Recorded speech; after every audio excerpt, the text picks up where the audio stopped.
बिस्मिल्लाहिर्रहमानिर्रहीम। अस्सलाम वालेकुम। तो क्वेश्चन नंबर 3 अपने पास Naseem receives a profit 27,000 at the rate of 12% per year for 3 years. Find is original investment. तो ओरिजिनल जो इन्वेस्टमेंट थी उसे हम प्रिंसिपल इन्वेस्टमेंट कहा जा सकता है या फिर प्रिंसिपल वैल्यू भी कह सकते हैं। तो नसीम ने रिसीव किया, मतलब क्या रिसीव किया? प्रॉफिट।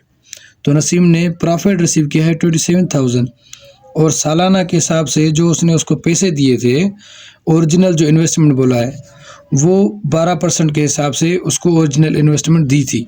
कितने साल के लिए? 3 साल के लिए। अब हम क्या करेंगे, इसकी ओरिजिनल इन्वेस्टमेंट मालूम करेंगे कि उसने कितने पैसे दिए थे जिनके ऊपर उसने 12% चार्जेस लिए थे और उसकी जो प्रॉफिट मिली हमें 27,000 मिली। तो फार्मूला है, जो भी चीज़ आपने फाइंड करनी है उस हिसाब से फार्मूला ऑटोमेटिक ड्राइव होता है। मैं आपको थोड़ा समझाता हूँ, इंशाल्लाह आगे आप खुद कर लेंगे जो भी हिसाब आए। तो चलो चलते हैं हिसाब की तरफ। तो देखिए अभी फार्मूला जो है, ओरिजिनल फार्मूला ये है अपने पास। आई मीन्स होता है मार्कअप या प्रॉफिट। क्या? मार्कअप या प्रॉफिट होता है, आई को डिनोट किया जाता है। उसके बाद जो ओरिजिनल फार्मूला है, आई इक्वल के बाद है पी और आर टी। ठीक, पी मतलब principal value, R means rate, किस परसेंट के हिसाब से वो पैसे दे रहा है उसको रेट कहते हैं, टी फॉर टाइम पीरियड। अब ये हमें चाहिए क्या? Original investment. तो ओरिजिनल इन्वेस्टमेंट को हम अदर लैंग्वेज में प्रिंसिपल वैल्यू भी कहते हैं। तो क्या करेंगे हम यहाँ आय को सेम ही रखेंगे, आय को सेम ही रखेंगे। अब दूसरी तरफ हमें क्या चाहिए? प्रिंसिपल वैल्यू चाहिए, तो पी को हम यहाँ रखेंगे। ठीक है, इसके साथ में कोई भी निशानी नहीं है तो समझो ये मल्टीप्लिकेशन कर रही है। अल्फ़ाबेट लिखे हों ABC तो याद रखें उनके दरमियान कोई भी सिंबल ना हो तो वो मल्टीप्लिकेशन के साइन में होते हैं। अब हमें चाहिए क्या? P। तो P को रखें अकेला और ये R और T हैं। अब इक्वल के इस साइड आ जाएंगे, इस साइड आ जाएंगे तो ये डिनोमिनेटर बन जाएंगे, क्योंकि यहाँ मल्टीप्लिकेशन कर रहे हैं। इक्वल के इस साइड आएंगे तो डिनोमिनेटर बन जाएंगे, डिवाइड करेंगे। तो R और T को यहाँ रखें। अब यहाँ कुछ नहीं है तो ये भी जाहिर सी बात है मल्टीप्लिकेशन कर रही हैं। अगर इसको सीधा करके लिखें तो P को पहले लिखते हैं, ठीक, और बाद में क्या करेंगे हम? इक्वल P ये पहले रखा, अब इक्वल की इस साइड देखें ये रखें, यहाँ पे सेम ही है लेकिन P इस तरफ है तो इस तरफ पहले P कर देते हैं, सीधा थोड़ा लिख लेते हैं। ठीक, तो क्या करेंगे? R और ये T। अब इस हिसाब से हमें क्या करना होगा? वैल्यू पुट करनी होगी। देखिए थोड़ा बहुत पहले ये हिसाब मैं समझा रहा हूँ, अगले में आप खुद कर लेंगे और समझाने की ज़रूरत नहीं होगी। तो हमारे पास जो मार्कअप है, आई से डिनोट होता है तो कितना है? 27,000 है, और परसेंट कितना है? 12 है, और टाइम पीरियड कितना है? 3 है। तो जो मार्कअप या प्रॉफिट होता है वो क्या आई से डिनोट करते हैं? तो आई होगा यहाँ, ठीक है, और ये 27,000 यहाँ आएंगे, और परसेंटेज क्या अपने पास? R 12% है तो यहाँ आएगा 12%, यहाँ आएगा। उसके बाद देखें 3 है टाइम पीरियड तो 3 यहाँ आएगा। तो प्रिंसिपल हमें पता नहीं, इसलिए P को अलग से रख लेते हैं यहाँ पे। ठीक, उम्मीद है आपको समझ आ रहा होगा। I मतलब प्रॉफिट या मार्कअप, तो 27 ऊपर रख लिया। अब क्या करेंगे? R मीन्स, ठीक है ना, रेट कितने के हिसाब से दिया था? 12% के हिसाब से। देखिए यहाँ पे 12% है। अब 12 तो मैंने लिख लिया, अब परसेंटेज, ठीक है, परसेंटेज का क्या करना होगा हमें? इस परसेंटेज की जगह हमने डिवाइड में क्या रखना होगा? 100। और देखा मैंने पहले भी कहा था कि अगर साथ में यहाँ कोई सिंबल नहीं है तो मल्टीप्लिकेशन की साइन है, तो यहाँ आप क्या करेंगे? मल्टीप्लिकेशन की साइन रखेंगे। अब कितने साल के लिए दिए थे पैसे? देखिए 3 ईयर्स के लिए, तो हम क्या करेंगे? 3 यहाँ रख देंगे, सही है, 3 यहाँ रख दो। अब ये जो 0 0 हैं इनको क्या कर दो? आप इस तरफ से जाके मल्टीप्लाई कर दो, ठीक है। ये जो 100 लिखा है इसको मल्टीप्लाई कर दो 27,000 के साथ, तो 27 के साथ हम मल्टीप्लाई करेंगे, ठीक है। तो हम आगे मज़ीद सॉल्व करते हैं। 27,000, ठीक है, और ये जो 100 होगा यहाँ आके मल्टीप्लाई करेगा, तो अब हमारे डिनोमिनेटर क्या रहा? 12 मल्टीप्लाई 3, तो ये इसके साथ मल्टीप्लाई होंगे, ठीक है। हर चीज़ में इसीलिए समझा रहा हूँ कि आपको हल करने में आसानी हो, ठीक। तो देखें अब ये अगर हम करेंगे इधर मल्टीप्लाई तो क्या आ जाएगा? 2 0 बढ़ा दें 27,000 में से, ठीक है, 3 0 पहले थे, 2 0 ये बढ़ा दें, ठीक। अब क्या आ चुका अपने पास? देखें यहाँ पे 12 और 3, ठीक। तो 12 और 3 को अगर आप मल्टीप्लाई कर लें तो भी आपकी मर्ज़ी है, अगर नहीं करते भी वो भी आपकी मर्ज़ी है। तो देखें 12 मल्टीप्लाई 3, अगर यहाँ पे हम कर लेते इन दोनों को मल्टीप्लाई 36 हो जाता, अगर नहीं कर रहे वो भी आपकी मर्ज़ी है। 3 1 = 3 टेबल लग रही है, और 27 के ऊपर कितना टाइम 9 टाइम टेबल लग रही है। तो ये जो 5 0 हैं ऊपर रख लीजिए, सही है। 1 2 3 4 5, 1 2 3 4 और 5। तो हमारे पास क्या बचा, आगे मज़ीद सॉल्व करते हैं। ये यहाँ आ चुके, अब यहाँ नीचे क्या बचा 12, ठीक। तो क्या करेंगे हम, अब अगर देखें टेबल लग रही है तो लग रही है, क्योंकि ऊपर भी इवन है नीचे भी इवन है, तो टेबल लगेगी। यहाँ 6 टाइम 2 की, यहाँ 4 टाइम 1 दे दिया इसको, तो आ चुका 5 टाइम। देखें अभी, ठीक है, इन 2 के ऊपर टेबल लगी, ठीक। बाकी 4 0 बचे, 4 0 ऊपर रख दो। अब देखें फिर भी टेबल लग रही है, 3 टाइम टेबल लग रही है, ठीक। अब देखिए यहाँ पे 2 टाइम टेबल लग रही है 4 के ऊपर, इस 5 के नहीं लग रही तो यहाँ पे 1 दे देंगे, यहाँ हो जाएगा 10। अब क्या करेंगे, 2 2 = 4, 5 से 1 इसको दिया, ये 5 हो चुका।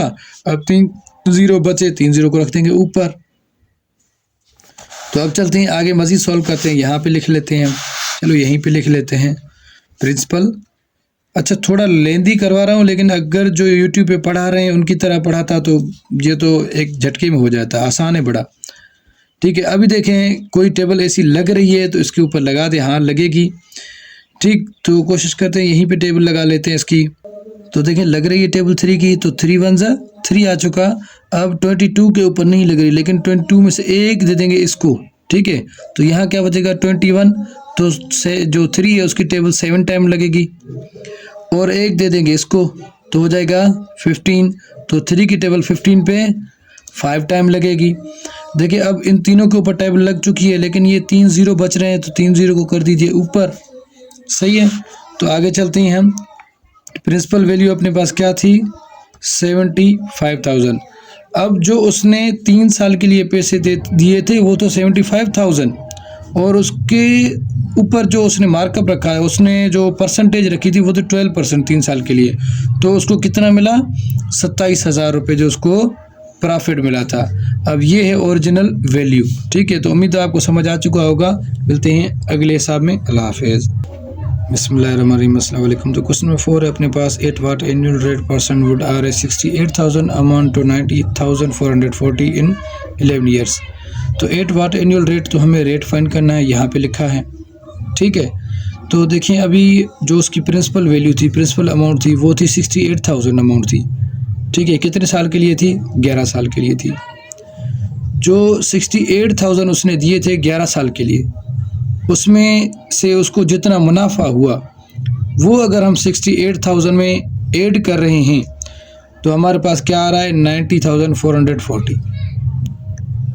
अब वो रेट क्या था, मतलब परसेंट क्या था, जैसे यहाँ पे 12% है, ठीक है, यहाँ पे 8% है, यहाँ पे 5% है। तो इसमें वो जो परसेंट है उसे हम रेट बोल रहे हैं, वो मिसिंग है, वो हमें फाइंड करना है।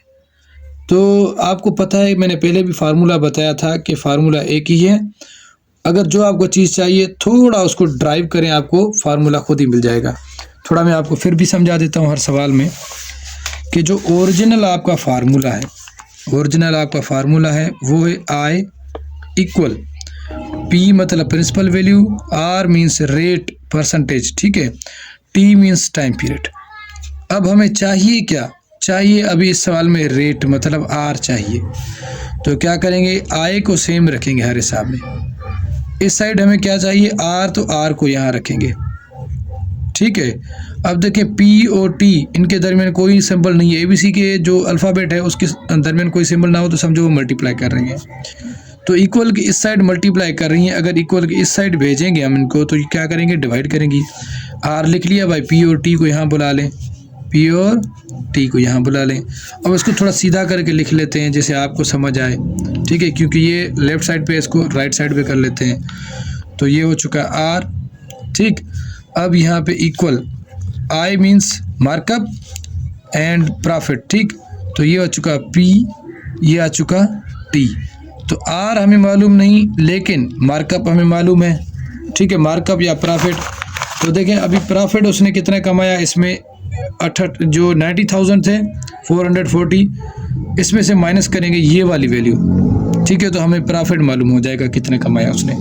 लेकिन ईयर्स हमें मालूम है, टाइम पे आगे चलते हैं, हम इसको फाइंड करते हैं। तो ओरिजिनल इन्वेस्टमेंट क्या है अपने पास, प्रिंसिपल वैल्यू क्या है 68,000 है, और जो इसके प्रॉफिट के साथ मिला जुला के, ठीक है, प्रॉफिट वगैरह उसको मिला के 68,000 के साथ, तो क्या है अपने पास 90,440, ठीक है। तो इसमें से ये माइनस करेंगे 68,000 माइनस 90,440। यहाँ ये जो 94,000 यहाँ लिखना था, लेकिन मैंने यहाँ लिया, कोई मसला नहीं है, ठीक है। 90,440 माइनस 68,000, तो 22,440, तो यहाँ आ चुका 22,440। अब जो हमारे पास मार्कअप आया, मतलब प्रॉफिट था, ये आया। मार्कअप को आई से डिनोट करते हैं, तो आई लिखेंगे यहाँ। आर हमें फाइंड करना है रेट, मार्कअप कितना है अपने पास 22,440। अब पी है अपने पास, मतलब प्रिंसिपल वैल्यू, प्रिंसिपल वैल्यू क्या है अपने पास, ये है 68,000, और टी क्या है अपने पास, टी है अपने पास 11 ईयर्स, तो 11 लिख लेंगे यहाँ। तो देखिए अभी यहाँ पे हमें परसेंटेज नहीं मालूम, हम क्या करेंगे, परसेंटेज मालूम करेंगे, मतलब रेट मालूम करेंगे। तो ज़ीरो को यहीं से भले ज़ीरो से ख़त्म कर दें, ठीक है।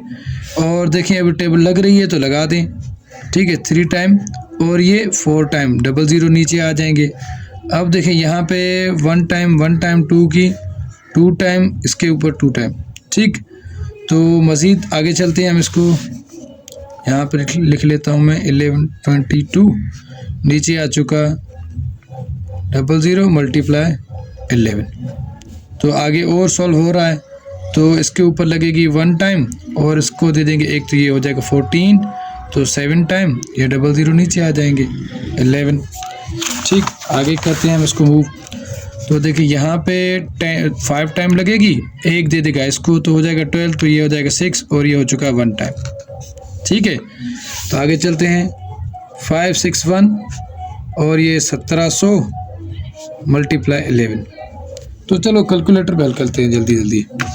तो पहले इसको मल्टीप्लाई कर लेते हैं 1700 11 के साथ, तो ये आ चुका 18,000 और 700। 561 18,700। कैलकुलेटर पे हम जल्दी जल्दी हल कर लेते हैं। देखिए 561 डिवाइडेड, और देखिए क्या आ चुका है अपने पास 18,700। तो देखें अगर हम इसको डिवाइड कर रहे हैं तो आ रहा है 3 और अपन में 100, तो मतलब इसका ये परसेंटेज है। लेकिन अगर इसको हम डेसिमल में लिखें तो अपने पास आएगा 0.03। तो इसका जो जवाब आ चुका है अपने पास, ये जवाब आ चुका है 0.03। ये अपने पास क्या आ चुका मार्कअप। अगर इसे आप ऐसा नहीं लिखना चाहते तो कर दें क्या, आप ऐसे लिखें, तो पॉइंट के बदले दे दें नीचे 1, और पॉइंट के बदले कितने डिजिट हैं, 2 डिजिट हैं, 0 और 3, 2 डिजिट हैं, 2 रख दें नीचे। अब ऊपर रखें 3, क्योंकि 0 की कोई वैल्यू नहीं है। तो ये अपने पास कितना परसेंट हुआ, 3% हुआ। 100 नीचे हो और ऊपर अगर हम यहाँ 31 लगा दें तो 31% हो जाएगा। अगर यहाँ पे 5 लगा दें तो 51, अगर यहाँ पे सिर्फ 2 होता तो 2% हो जाता।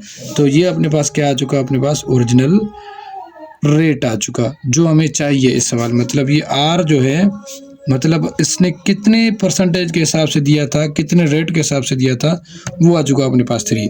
तो उम्मीद है आपको समझ आ चुका होगा। मिलते हैं अगले पार्ट में। अल्लाह हाफिज़।